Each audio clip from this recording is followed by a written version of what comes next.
Tired of dealing with vein disease? Have your symptoms gotten worse? Oh, these spider veins are ugly. My legs and ankles are always swollen. My legs are tired of standing all day.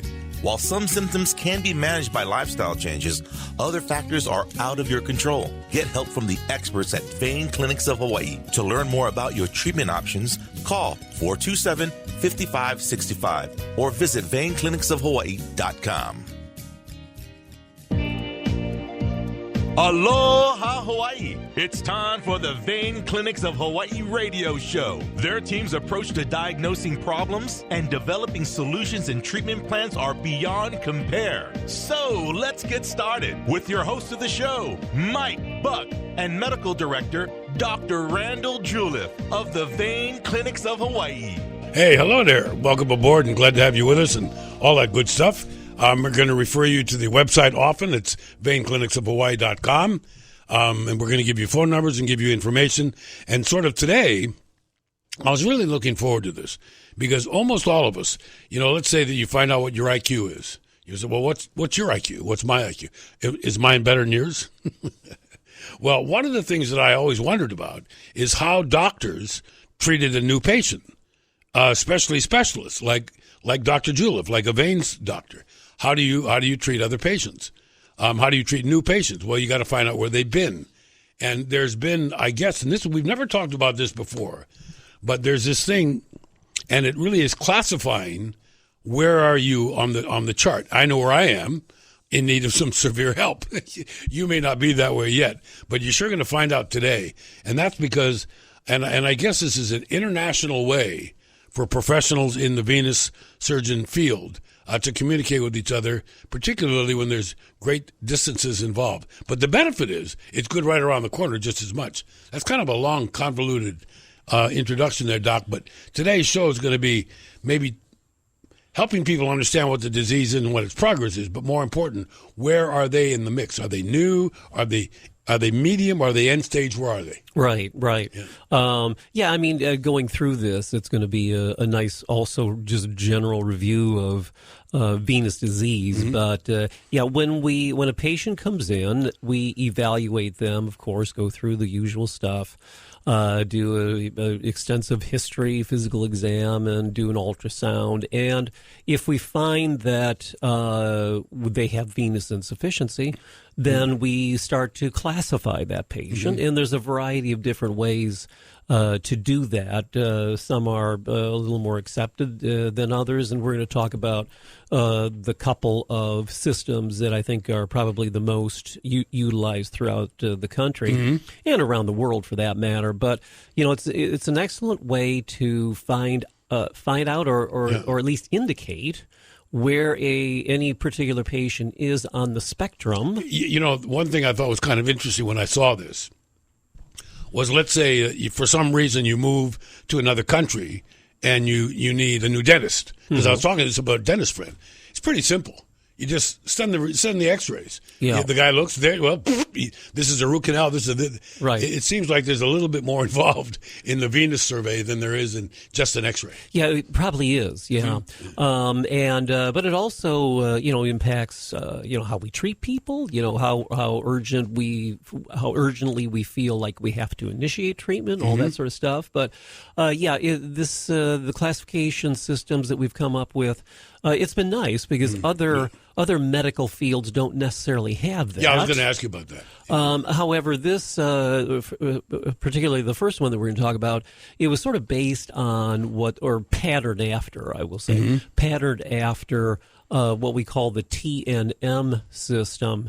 Of malignancy, if when somebody has a cancer of one type or another, we like to classify that too, because that really impacts how they may get treated, et cetera. So, yeah, good point. I mean, we see a lot in the press these days. By the time he was diagnosed, this is cancer. He was stage 4. Right. Stage 4 means you're almost done.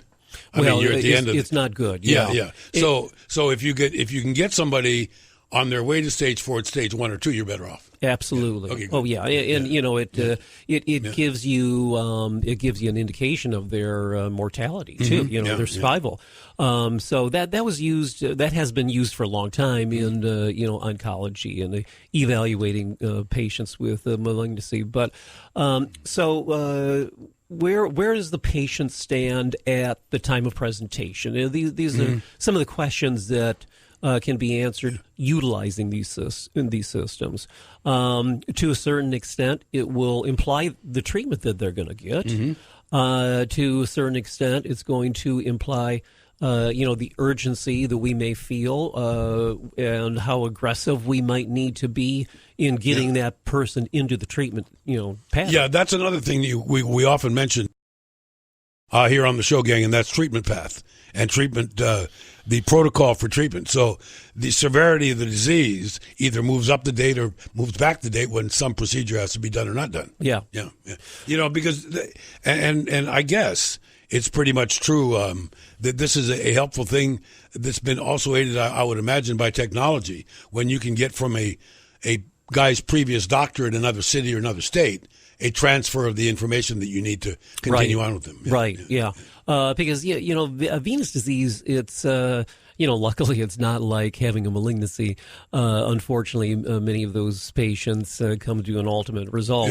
But venous disease goes on for so long. I mean, it's a genetic Decades, problem for the most part, and goes on for the entire. So it's really nice to be able to say, gee, 5 years ago this patient was at this point, and now they're there, or maybe they were in another state or another country 5 years ago, and we can easily figure out kind of where the progression over that period of time. So it makes it easier to compare similar patients, just within our own practice. We can kind of identify patients that are sort of similar. It gives physicians the ability to communicate about patients, so everybody's kind of talking the same lingo, and it helps patients to know how beneficial their treatment is for, again, any one patient. So, as we find out where on the spectrum a patient is, day one, and then we go through their evaluation and treatment, and hopefully, day 97, they're in a better place. And there's another thing, gang, and I actually in previous shows sort of made fun of this, but I mean it as a compliment today, because one of the first things I noticed with my first visit to Dr. Juliff's office, VeinClinicsOfHawaii.com, little plug, VeinClinicsOfHawaii.com. The first thing I was handed was an iPad, and it was like, a little like a thing, and here it is, and it was so thorough in the questions that it asked. Even though it seemed a little bit tedious, I guess there's method in your madness. This goes a long way to preparing eventually for the first confrontation, doctor to patient.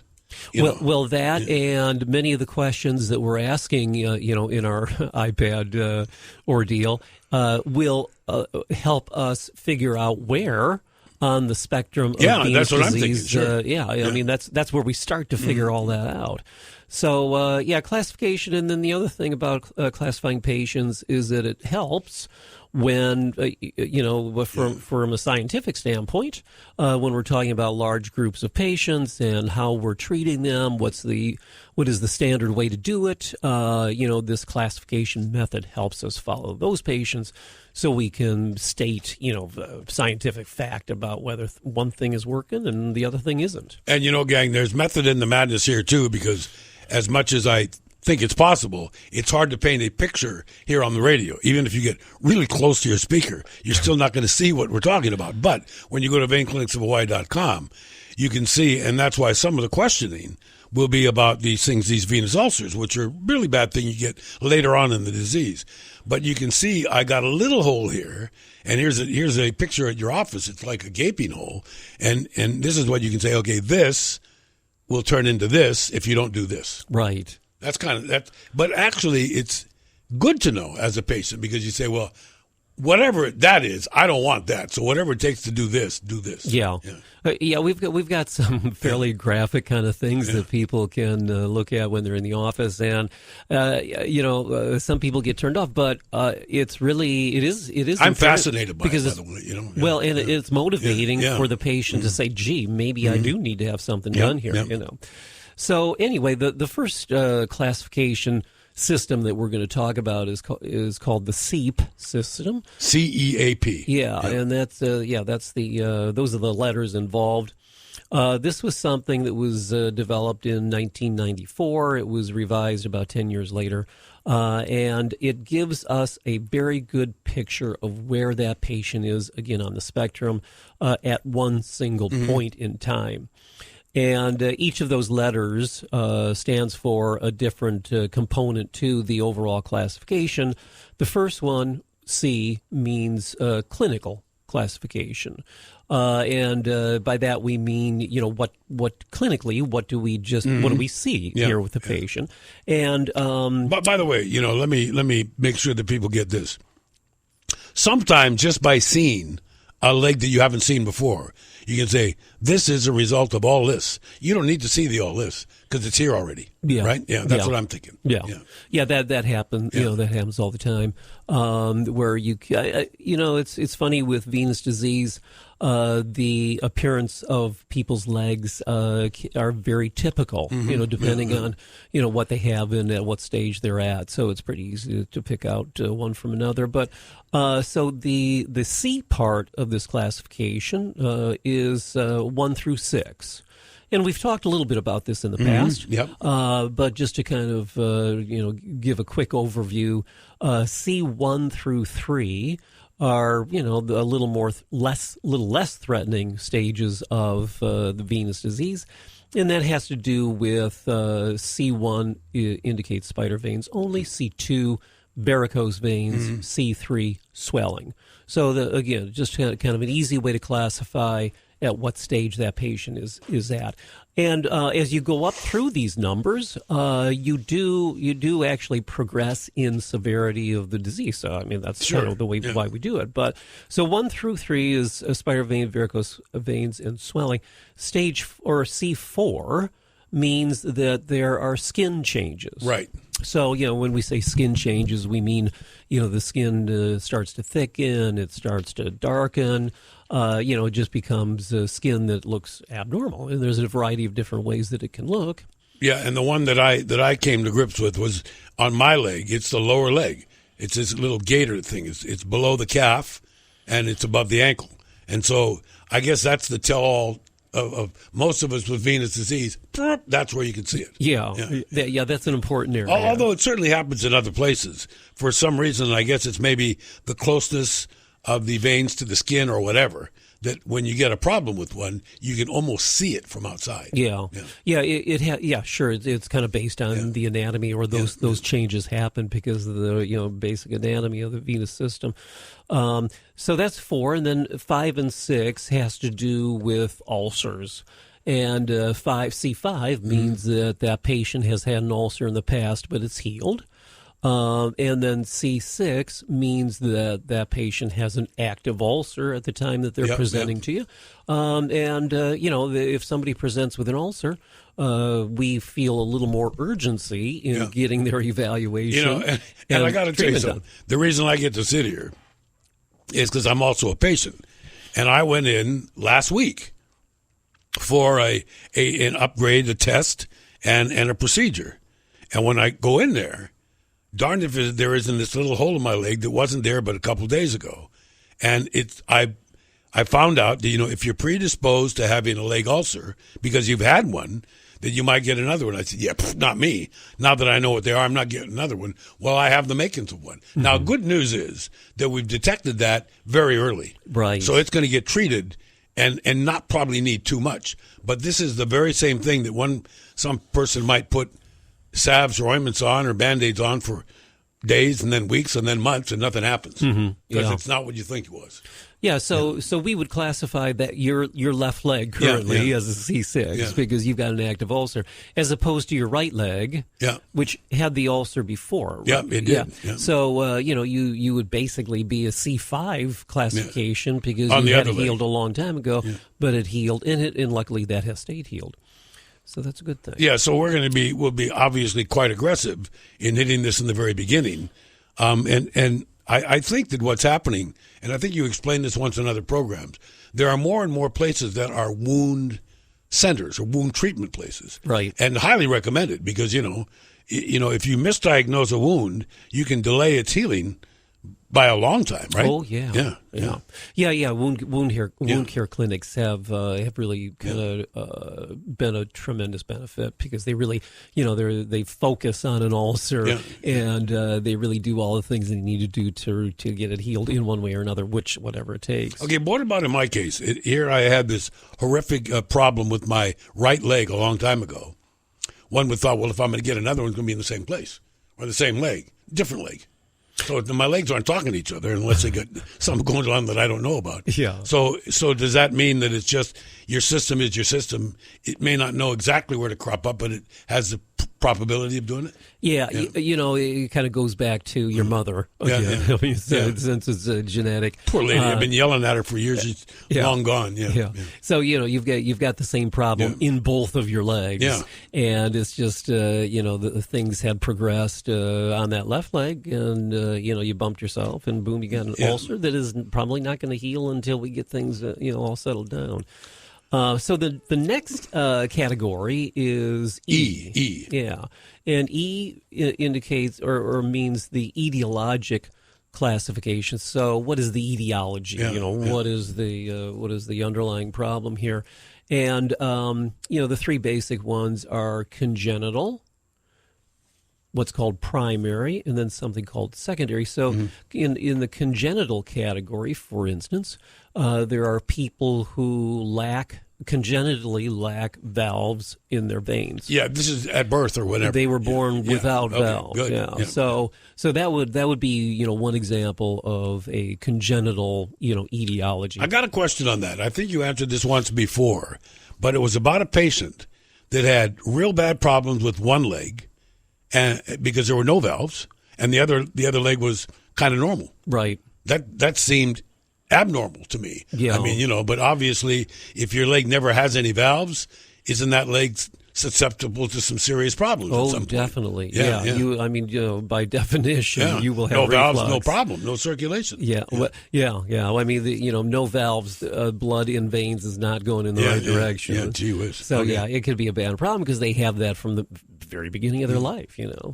So that's congenital. Then the primary etiology, something the category that we call primary, are those people who have valve failure. Those are people who have normal valves, normal anatomy. They're born with normal things, but over the course of their lifetime, for whatever reason, those valves fail and they start to develop reflux in those veins. And these are the ones that generally, like in my case right now, getting jumped on to get in there and get rid of these bad veins and eliminate the areas where those bad valves are and redirect that circulation so it goes to a better path. Right. Yeah, exactly. And then the secondary the secondary etiology category refers to people who might have had a blood clot in the past, which is also, by definition, often going to affect the long-term function of that vein. Injury, post-surgical abnormalities that may arise. So the secondary, obviously, is venous disease secondary to a specific event or condition. So then the next category is the A, and that stands for anatomy or anatomic classification. And basically that is just indicating what part of the venous system is affected. We've got several different systems of veins in our legs. We call those superficial and deep. Though to be like spider vein things? Well, no, actually, no. They're a little deeper than that. You know, when we say superficial, we don't mean the things that you see on the surface of your skin. Superficial are more superficial than the deep system. Okay. It's still a very important, part of your venous system overall. But the superficial system carries a little less overall blood flow as opposed to the deep veins. Okay. The deep veins are deeper in the leg. Typically, they're a fair bit larger than the superficial veins. They carry the majority of the amount of blood coming back up from your legs. But even though they don't carry as much, the superficial system luckily is more frequently the underlying problem that we're having to deal with. And I say luckily because we can treat the superficial veins. It's quite a bit harder to treat the deep veins. Yeah, we talked about that a lot, by the way. The deep veins are that exactly because they're inside deep. And from what I understand, they're larger. Most of the deep veins are pretty big veins. They're doing the heavy lifting. Right. But, however, there's no reason to worry about your deep veins being a big problem if you have spider veins because the conditions are not necessarily connected with each other. Not necessarily. Yeah. No. Good. That's good. Okay. Then the other part of the venous system in our legs are veins that are referred to as perforator veins. The P part. Yeah, and those are the shortish kind of veins that connect the two systems. So these are short veins that connect the deep veins or the deep venous Do they go system. sideways most of the time? They do. Yeah. They go probably what you might think of as being sort of perpendicular to the surface of the skin because the other systems are going more parallel. Sure, gotcha. And they're not, it's not like they're straight connections. I mean, there's a fair amount of. Can they be very long or are they pretty short? Most of the time they're relatively short, but they can be a little they can be long, not the length of your leg type thing, but typically they're a fair bit shorter than the other ones.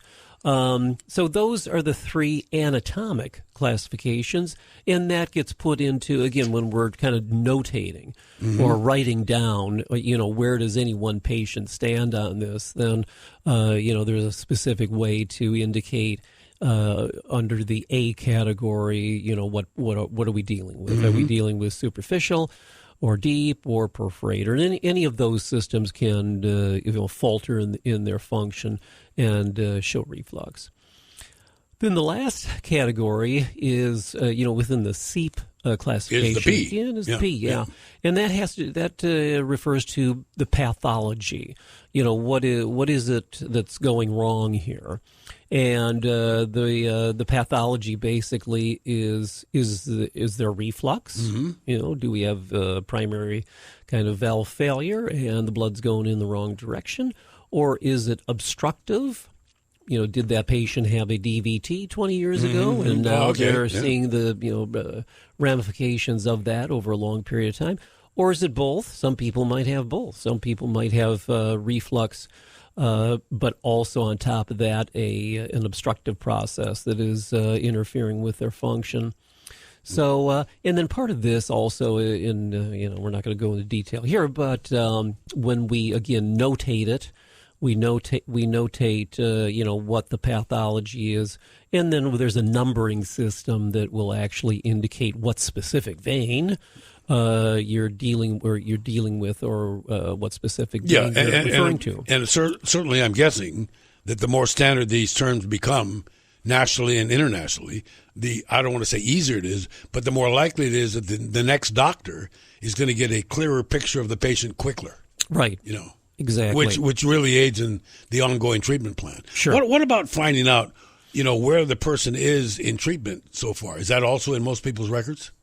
I think, we can often, you referred to the dentist before. Yeah. And I would assume that he or she said, we can just take an x-ray and kind of see what they've had done in the past. And to a certain extent, we can do the same. I mean, usually when we do an ultrasound, if they've had treatment in the past, we can kind of sort out exactly what's been done. I'm glad you say that because I want you to understand that, I'm not just the I'm, highly paid host of the program, but I'm also a patient, and the two have one to do with each other. And it's very interesting to me to learn that we did this and we're doing this again, and sort of here's where you are and here's what you can expect. Because I think isn't that the most important thing is that people can sort of semi-recognize. Okay, well I think I'm becoming the next rung on this ladder, even though it's not scheduled. I got to go see the doc. Mm-hmm. So that means that I'm imagining that a certain percentage of your patients will just show up on their own, call the office and say, "Hey, it's been a while. I need to come by." Yeah. Sure, they do, and they may be doing that just out of kind of a gut feeling that they're getting worse. But for primary care physicians in general, having an idea about this is good because, for instance, just looking at the C part of the classification, if Mrs. Smith has had varicose veins for a long time and really hasn't been interested in doing anything about that. And then 10 years later, she starts to have chronic swelling, which is the next step up, or even starts to have skin changes, which is even the next step up. Then, probably you'd want to be a little more directive in getting that patient to treatment because it's getting worse. One thing that I know that Vein Clinics offers as a service, because I asked about it, because asking about, okay, now when should I have this looked at again? Whether it be annually, semi-annually, or whatever. Sometimes at the end of a bunch of procedures, like I'm going through, I'm just at the end of certain things that we've been trying to get at for a few months and finally now have with our schedules and everything, and that is that I automatically will be contacted. I mean, one of the things that the office does, and this is not to get patients, this is just to inform you, by the way, the last time you were here with treatment was 6 months ago. Are you feeling anything? Just checking up on you. How you feeling? Right. That's very comforting. For a patient. Well, I think most people do like that. I think our standard is to, recommend that once everything's all kind of completed, we do at least yearly. What we call surveillance ultrasounds, but if somebody has going back to the classification, if somebody has a high classification disease process going on, we treat them. We treat as much as we can with respect to the things that are going wrong or going bad at any one point in time. But, that those people who are a little more advanced, we might want to see them a little more frequently. Sure, absolutely. To make sure that we stay on top of things. So, is the SEEP classification enough information? Now, that gives us a lot of information. There's no question about that. However, it doesn't give us as good of a concept of how things are changing over time, and there are, other systems that are a little better at that. So we're going to talk about a couple of those. The systems have been developed by clinicians, and they, want to be able to classify the patient by a little more of a symptomatic standpoint, and get a little better idea where they are, more clinically and symptom-wise, and get an idea about the severity of what they have going on via those kind of parameters. Yeah, there's another thing that I learned, this was a while ago, that there are many symptoms in vein disease. There's many symptoms and diseases that are similar to more than one problem. And so when you've had, by process of elimination, let's say, numbness and pain that brought you to your vein doctor, when you got treated and it went away, that was a hit. So the next time it's coming back, the patient can almost say, is this back? Mm-hmm. You know what I mean? In other words, here's an early warning sign that I can get back in there and be a lot less of a problem this time than I was last time. Right. Yeah. That's the hope anyway. Yeah, yeah. Right? And people do that. I mean, people do identify after they know what's going on, after they've been in and we've treated them, and they have identified, before I had these symptoms, I was treated and now the symptoms are gone, but then several years later they can identify that, that pain or, like you say, the numbness or tingling or whatever that I had before seems to be coming back. There must be a reason for it. Yeah, and that's, the good and the bad news about the disease. The bad news is that if you have the disease, you're likely to still have it. But there's not everybody doesn't go from having spider veins when they're a teenager to a bleeding, ulcer when they're later, because sometimes it just stops for some reason. Whatever's conditions there just doesn't get any worse. Yeah.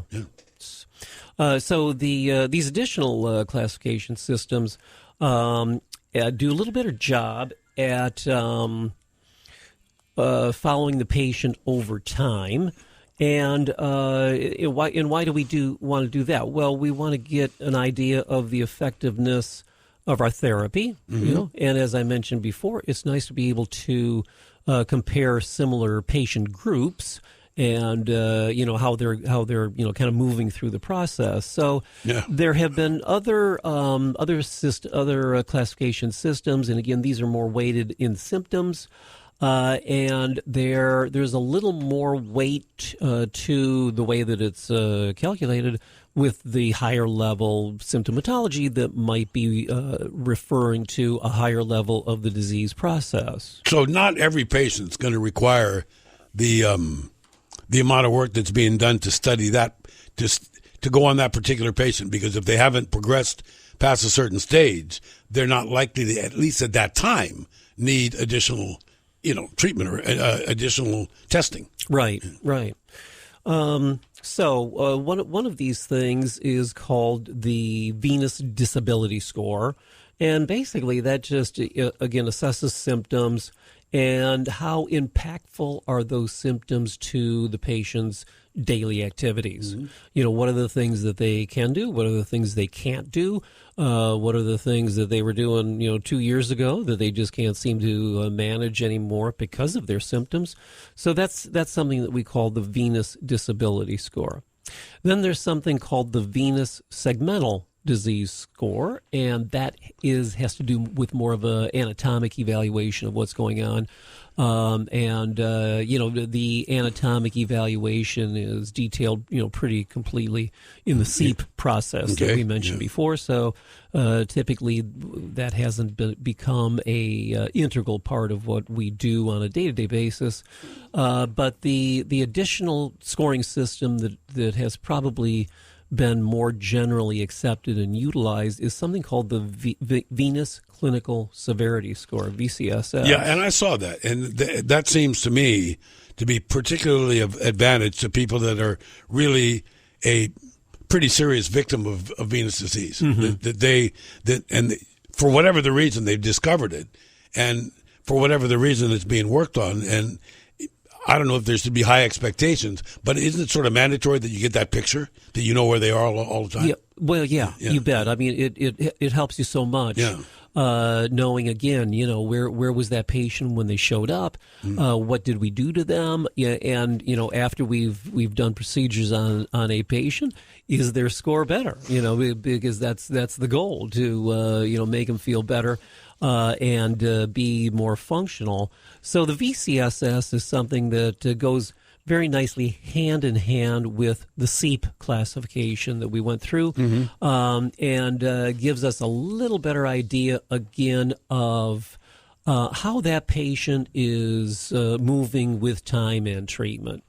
It's a little more sensitive to change. For instance, ulcer size. Let's say a patient comes in with an active ulcer. The ulcer size decreasing is not going to be appreciated in the SEEP classification. In the SEEP classification, if you've got an ulcer, you got an ulcer. Yeah. However, in the VCSS system, we'll talk about this in a minute, but it gives you the capability of giving that patient a lesser score if their ulcer is much smaller, or if there are, let's say you had 3 ulcers before and now you only have 1. So it's able to, it's sensitive to that kind of stuff. Okay, now, every time this comes up, we end up explaining to a lot of people what this is. There's so many misconceptions about the word ulcer, and most of us think about an ulcer is an irritation in your stomach for some other reason. You got this peptic ulcer or whatever it is, and I found out that I don't know why. Maybe they just get tired of using simple words, but it ulcer just means a hole. Mm-hmm. Period. I've had a couple of holes in my leg. Those are called ulcers. Right. They can be little tiny things, right, like a pencil eraser. Yeah. Or they can be silver dollar size or huge. Or some especially venous ulcers. Sometimes they can be very large. I saw one, believe it or not, that wrapped around the entire leg. Mm-hmm. In other words, there was a canal in the skin that was missing. Right. And that, to me, I thought, this poor guy must bleed every day, but it didn't. No. It's a really awful thing to look at. Yeah. And I guess the easiest way is cover it up. Don't look at it. Because it doesn't go away. Not by itself. Yeah. Not by itself. Typically those people need, pretty aggressive treatment for their venous disease and also a very aggressive treatment for the ulcer itself. Okay, here's a selfish question, because I had this one big one, and now I have another one. It doesn't look like it needs to be anywhere nearly as aggressively treated because it didn't seem like a big problem. But isn't it the same thing? It is. Yeah. It kind of, the fact that you have an ulcer, and again, that's why ulcers are C6. That's the highest level, is because it's an indication that your venous function is not normal. Mm-hmm. Even though this ulcer is much less threatening or much not as visibly. Yeah, I'm a coward because I don't want to watch it grow. Yeah. I don't want to say, well, where's this going to go? Well, that's good. Yeah. But what I can tell you, gang, and this is really important. It's important if you're a person that suffers these things, is what really happened to me on this particular episode, I think, was my inattentiveness to the fact that I had symptoms that needed some treatment. So, and that usually has to do with Doc was explaining earlier, and maybe you can re-explain it in layman's terms. Swelling. Swelling is a big symptom. Right. And I had this swelling that I was sort of just laying it off. It's not that bad. But it was actually getting worse and bigger and harder. Mm-hmm. Instead of being supple, I found my skin down there was pretty hard. Right. And, usually, the old push the thumb in test didn't work because it was like a brick. Yeah. So there you go. So here comes an ulcer. And now that I reflecting backward,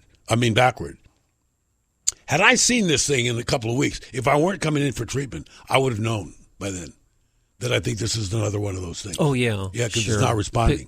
Because it probably was not going to, kind of progress to healing by itself. Yeah, but if you have a little tiny hole in your leg right now, don't get in an ambulance. I mean, there's, but you certainly should know that if putting a Band-Aid on it and some of that little silly ointment after a few days hasn't cured it, it's not going to cure. Yeah. No? Well, and the other important thing that you just mentioned was this, the concept of swelling. Mm-hmm. And, swelling is the C3 level. But it's sort of a bridge. I kind of always think of swelling as the bridge from the not so bad to the bad. Sure. Yeah. Because, the chronic swelling and, the longer it's there, it really sets up the whole, the physiology of the skin and et cetera, that was going to ultimately lead to ulceration and certainly at least skin changes. Okay, and gang, that's why we ask you to go to veinclinicsofhawaii.com and take a look at some of the materials available to you there, because there's another thing that happens, and that is swelling in the legs can be attributable to a number of diseases. We've talked about that a lot. Not all of them are venous diseases. Right. I mean, a diabetic leg swells. A person with a very bad sprain or a break swells. Mm-hmm. I mean, swelling, but nailing down what's making the swelling is a relief when you finally find out. Right. Yeah, because, then you can attack Who wants to be swollen? Yeah. So looking at then the venous clinical severity score, it has different categories too, just like the SEEP system. Yeah. And there's 9 or 10 different categories. It depends a little bit on how you look at it, but each category is given a score ranging from 0 to 3, and we're going to go through each category. So 0 basically means that you don't have that symptom, and then 3 would be the highest level of that symptom, and so it goes from 0 through 3, 4 different categories. So you look at each category of the severity system, and then you assign each one a number. then you total that number at the bottom, and that's your VCSS score. And again, I mean, so even without looking at the individual categories that you're compiling to come up with that score, just by looking at that bare number, it gives you an idea about, now I'm getting if you're 5, you're sort of at the lower end. However, if you're up around 18, 19, then you're getting to a point where, you've got fairly advanced disease. Yeah, and the interesting thing about that is at every level, you can explain this in a minute as we're going through these things, there's a different treatment plan with every level of severity that we're talking about here. And that not all of these treatment plans are the ones that you'd be, fainting over thinking about maybe having to have them, because some of these things, even some of the things that I've had, are things that are way, way down the road with regards to advancement of your condition. Mm-hmm. Yeah. Sure. Which is good. Yeah. So again, these categories have been picked in a way that is going to reflect in the best way possible from a clinical sort of standpoint, what is the severity level of the venous disease that any one person has. Mm-hmm. So the first category is pain. And, like we've talked about on a number of different occasions, pain means something a little different to everybody. But I think pain, achiness, heaviness, throbbing, burning, all those sorts of words kind of fall into this category. Again, 0 is no pain. 1 is occasional pain, and it does not interfere at all with daily activities. Mm-hmm. 2 is daily pain that interferes with activities to a certain extent but doesn't prevent activities. And then 3 is daily pain that does prevent, some of the daily activities that patient was either doing before or still wants to do. Yeah, and that gang is exactly what we work on here. I mean, seriously. The object is to have a better quality of life, not just length of life, but quality of life based on getting identified what your conditions are. I mean, who wants to sit around all day and waiting for somebody else to go get the mail so you can see what's in the mail, then you going and getting it. Right. Just a little thing like that can make a difference to people. Sure. Yeah. And I think in that pattern of 0 through 3 is, as it relates to pain, is very similar in each of these categories. It kind of goes from none of the symptom to this symptom that is really interfering and indicating advanced disease. So the second one is varicose veins. As it relates to venous insufficiency, and some people have none, but they still have venous insufficiency. So they get a 0 here, even though they're going to have an overall score on the VCSS. Number 1 is a few small scattered, varicose veins that also include coronophlebectasia. Oh boy. That's another one of those $1.50 words that I don't get. That's a nice. What is that? That's a nice word. Yeah. And it just. I mean, so many people have this. Yeah. It's those little spiderish kind of veins that start to accumulate around the ankle, and we call that coronophlebectasia. Corona means crown. So it's sort of, I think it originally came from the idea that these veins are sort of the crown of the heel because they're kind of fanning out around the ankle. And a lot of people have that. It's a very classic sign for, venous insufficiency. That's why we always look for it. And it's also something that nobody likes. Everybody hates those little veins around their ankle. I was going to say, we already know about spider veins and that being an elected procedure. If somebody is bothered by those other ones around the ankle, same thing, because it's looked at by the insurance company as being appearance, not medical. Yes. Yeah. Spider veins, no matter where they are, for the most part, are considered purely cosmetic. And I get it, and I've talked to a lot of your patients, and they get it too. I mean, if it's something that's totally elective, I mean, you can't go to, say, once again, using other professions, like you can't go to an orthodontist, for instance, and say, are my teeth perfect? Because nobody's are. And, so the insurance company might say, well, it's not important to his bite or to his chewing or his looks. We're not going to cover it. Yeah. Yeah, it's reasonable. Yeah. The insurance, in support of insurance companies, they can't cover everything, know. So then the next category is edema, swelling. And that's also, kind of, again, they're all separated between 0 and 3, and 0 is none, and, 1 is just around the ankle, 2 is into the calf, and 3 is higher and possibly even into the thigh. Yeah, maybe some of you are like me saying, you know what, Doc, I used to have ankles. Where in the heck are my ankles? They're in there somewhere. Right. Yeah, it's still there. You just can't see it. The next category is skin pigmentation. And again, that's that's we talk about that all the time. Discoloration of the skin is very important in kind of figuring out where in the spectrum of vein disease any single person is at. It indicates that we're getting into those higher levels. I was going to say something, gang. If you're on the porch listening to our program today, and your spouse or your grandkid says, "Gee, Papa, your ankles are all red." And you say, "Yeah, sunburn. I was out doing the yard." You know what? It's not sunburn. This is very well a little sign saying that you're turning red here for a reason, pal. You got to take a look at this.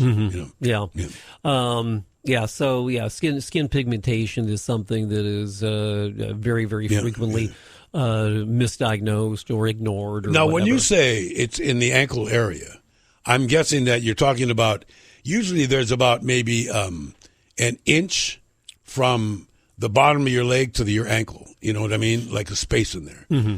Ankles aren't on the very bottom, a little bit up above it. Yeah. So what's happening is it can be underneath that vein, underneath that ankle, and to above it. So you're not looking at a 7 or 8. You're looking at what, 5, 6 inches? Yeah, well, for that lowest level, for that number 1 level, it would probably even be less than that. Okay. It would be, when we start to see pigmentation, typically it's going to start around the ankle. So we're talking about, 2 inches, a 2-inch area. A band. Centered, in the area of the ankle. And that would be that lowest level. Okay, somebody asked me to ask you this. Yes. Inside or outside or both? In other words, I noticed that my discoloration seemed to be on the inside of my ankle. I don't know why, but that's just the way it seemed. Is that atypical? It's probably a little more common to be on the inside, but it can go all the way around. Yeah. I mean, there's no question about that. We've explained before, the shin is all of that stuff is very close to the surface. Behind the shin, it's not. It's deeper inside. So you're more likely to see the problems on the inside. I mean, the outside of the bottom. No, I think it probably has more to do with the fact that the anatomy of the venous system and what part of your leg is feeling or getting the worst of the byproduct basically of vein failure, and it has to do with venous hypertension. As veins fail, there's increased pressure inside those veins, and the inner part of the leg typically is going to see more of that just because of the way the veins are anatomically. But when that skin discoloration happens, again, it doesn't happen in the same way in everybody. It's probably a little more commonly seen on the inside of the leg as opposed to just the outside. But it starts on the inside, go all the way around. Yeah, I think we're more likely to inspect the inside because it's easier to see. Well, that's another part of it too. Sure. Okay. So there's something called inflammation. And inflammation is just, a redness to the skin. I mean, I think most people can identify that. With the higher levels of venous insufficiency, the more inflammation we may see, when the patient presents to us. Now, the redness sometimes is sort of misdiagnosed as cellulitis. We hear a lot of our patients, come in and say, yeah, gee, my leg got all red, and went to the ER, and they put me on antibiotics, and I rested for a couple of days, and then now it's getting better. And I think often they assume that it was the antibiotics that was getting them better, but usually it's just backing off on its own. Yeah, well, it is because they're. But I think probably more than anything, they're going home, they're putting their legs up, exactly, doing all the right things, and again getting rid of the swelling that often is the instigator. But but inflammation is something that we see. Along with that are other skin kind of things, dermatitis, something that we call venous eczema. All of those things kind of fall under this category of inflammation, and again we sort of classify the 0 through 3 levels as far as how much of the leg is is involved in that process. Number 1 just down around the ankle, and 2 higher, and 3 the highest within the calf. So then there's also along the lines of inflammation, there's something called induration. And induration is another category that we assign a number. And induration is exactly what you were describing before, with your skin starting to feel thick, and you push it, and it's become harder to kind of put your thumbprint. Get the old dent going. See, whether you need a water pill or not. A lot of people use it as an indicator, right? Yeah. And that induration is just a sign of chronic inflammation. And that comes along with the whole, concept of ongoing long-term ongoing venous insufficiency, venous hypertension, and all of the things that come along with that on sort of a biochemical sort of level. It sounds to me like if you are in that condition, that ignoring it's not a very good idea. No, that you really it looks also to me. Correct me if I'm wrong, because I've had this condition. It doesn't really reverse. It gets handleable, but it never is going to go back to having that nice, clear-looking pink skin that you used to have there, right? Probably not. Probably it's not going to go back to normal. Just like, unfortunately, that's the new normal.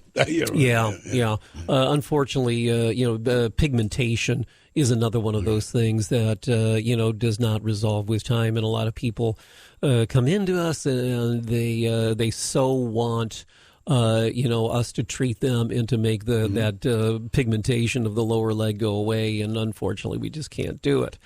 So then the last couple categories are ulcer. Now, ulcer is divided into 3 kind of categories, having to do with the number of ulcers, is 0 to 3.